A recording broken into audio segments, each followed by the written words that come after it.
9 నెలలు అయిపోయింది. ఉద్యోగులకు మెరుగైన పిఆర్సీ అన్నారు. ఉన్న పిఆర్సీ చైర్మన్ బలవంతంగా రాజీనామా చేయించారు. కొత్త పిఆర్సీని ఇంతవరకు ఇలా ఐఆర్ ఇవ్వాల. 1వ తేదీనే జీతం అన్నాడు. 9 నెలల కాలంలో ఒకే ఒక నెల ఇచ్చాడు. మిగతా 8 నెలల్లో నెలలో 1వ తారీఖున జీతాలు ఇచ్చాడు చంద్రబాబు గారు. చెప్పాలి.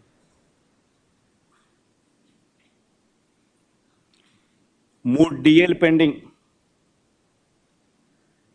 ట్రావెల్ అలవెన్సులు pending, surrender leave pending, medical reimbursement అన్నీ పెండింగ్. చివరికి ఉద్యోగస్తులకు సంబంధించిన జిఎల్ఐలు, జీపీఎఫ్లు కూడా తాను వాడేసుకుంటా ఉన్నాడు.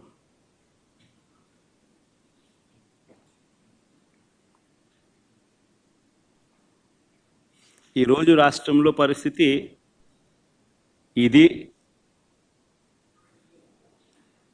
విధ్వంసం, ఆర్థిక విధ్వంసం అంటే ఇది. మరోవైపున ఆంధ్ర రాష్ట్రాన్ని సుస్థిర రాష్ట్రంగా మార్చేందుకు, ఆంధ్ర రాష్ట్రం పొటెన్షియల్ను పెంచేందుకు ఒక విజన్తో రాష్ట్రానికి తన సొంత వనరులు పెరిగేలా శాశ్వత ప్రాతిపదికన రాష్ట్రం మెరుగ్గా ఉండేందుకు పోర్ట్ బేస్డ్ ఇండస్ట్రియలైజేషన్ తీసుకొచ్చే క్రమంలో భాగంగా ఆంధ్ర రాష్ట్రం ఎప్పుడూ చూడని విధంగా మా హయాంలో, అంటే వైఎస్ఆర్సీపీ హయాంలో ఏకంగా 4 పోర్ట్లను కట్టడం మా హయాంలో జరిగింది. Mulapeta port, Machilipatnam port, Ramayapatnam port, ఈ 3 గవర్నమెంట్ రంగంలో కట్టడం మొదలుపెట్టాం. ఇందులో దాదాపుగా రామాయపట్నం పోర్టు అయితే దాదాపుగా 75-80% దాదాపుగా అయిపోయిన పోర్టు ఇప్పటికే. అప్పట్లోనే నాతోనే ఎలక్షన్ కోడ్ లేకపోయిందంటే మొదటి షిప్పును కూడా రామాయపట్నం పోర్టులోకి తీసుకొచ్చేవాళ్ళం. మూలపేట, మచిలీపట్నం దగ్గర కడతా ఉన్న పోర్టులు కూడా చాలా వేగంగా జరుగుతూ ఉన్నాయి. దాదాపుగా 35-40% పనులు 2 చోట్ల కూడా వేగవంతంగా కూడా అయిపోయిన పరిస్థితులు.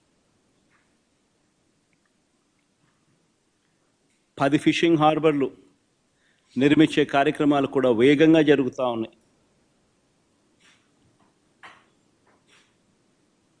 అందులో 1-2 నా హయాం మన హయాంలోనే ప్రారంభోత్సవం కూడా చేసాం. ఇంకొకటి మన హయాంలో పూర్తయింది, ఎలక్షన్ కోడ్ వల్ల మనం చేయలేకపోయినాం. మొన్న ఏదో వీడియో కాన్ఫరెన్సింగ్ ద్వారా మొన్న ఏదో మోడీ గారితో ఏదో ఓపెనింగ్ చేయడం కూడా జరిగింది. భవిష్యత్తులో వీటి విలువ కొన్ని లక్షల కోట్లు.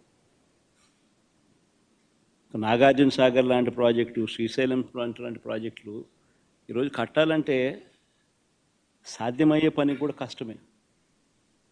అన్నన్ని వేల కోట్ల రూపాయలు, లక్షల కోట్ల రూపాయలు ఒక్కొక్క ప్రాజెక్ట్ ఖర్చు అవుతుంది. పోలవరం మన కళ్ళ ముందనే చూస్తూ ఉన్నాం, ఎన్ని వేల కోట్ల రూపాయలు అవుతా ఉందో. సిమిలర్లీ గవర్నమెంట్ రంగంలో నిర్మిస్తూ ఉన్న ఈ పోర్టులు, ఈ ఆస్తుల కల్పన, ఇవన్నీ కూడా అంతే. రాబోయే తరాలకు రాష్ట్రంలో సొంత రాబడి పెరగాలి అని అంటే ఇటువంటి ఆస్తులు రాష్ట్ర ప్రభుత్వం చేతిలో ఉంటే రాష్ట్రానికి సంబంధించిన సొంతం వనరులు పెరిగే పరిస్థితి. ఇలాంటివి స్కాములు చేస్తూ అమ్మకానికి పెట్టారు.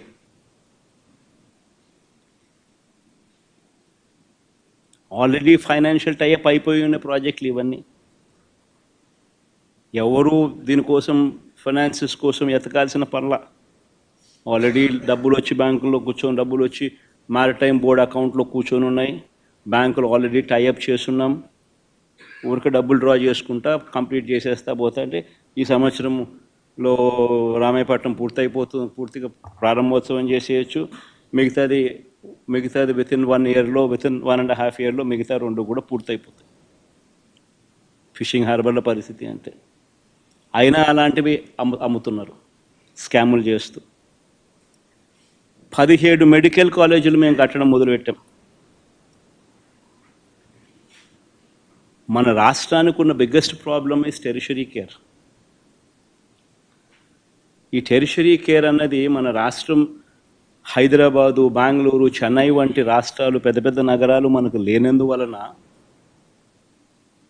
టెరిషరీ కేరు మన ప్రజలకు జిల్లా హెడ్ క్వార్టర్స్లో అందుబాటులోకి తీసుకొని రావడం కష్టం.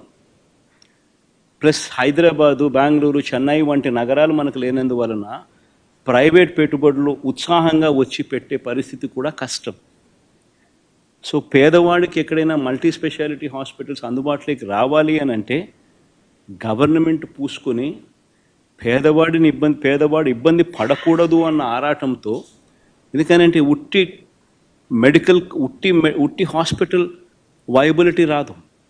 హాస్పిటల్కు teaching, if it is made as a teaching hospital, medical కాలేజ్తో ఆ హాస్పిటల్ అనుసంధానం అయితే పీజీ సీట్స్ వస్తాయి, పోస్ట్ గ్రాడ్యుయేట్ చిల్డ్రన్ అందుబాటులోకి వస్తారు, డాక్టర్లు చదువుతూ ఉన్న వాళ్ళు అందుబాటులోకి వస్తారు, నర్సులు చదువుతూ ఉన్న వాళ్ళు అందుబాటులోకి వస్తారు, వాళ్ళందరూ అక్కడ ఇంటర్న్షిప్ చేస్తారు, హాస్పిటల్ ఖర్చులు తగ్గుతాయి, సూపర్ స్పెషాలిటీ హాస్పిటల్స్కి సంబంధించిన ప్రొఫెసర్లు అందుబాటులో ఉంటారు.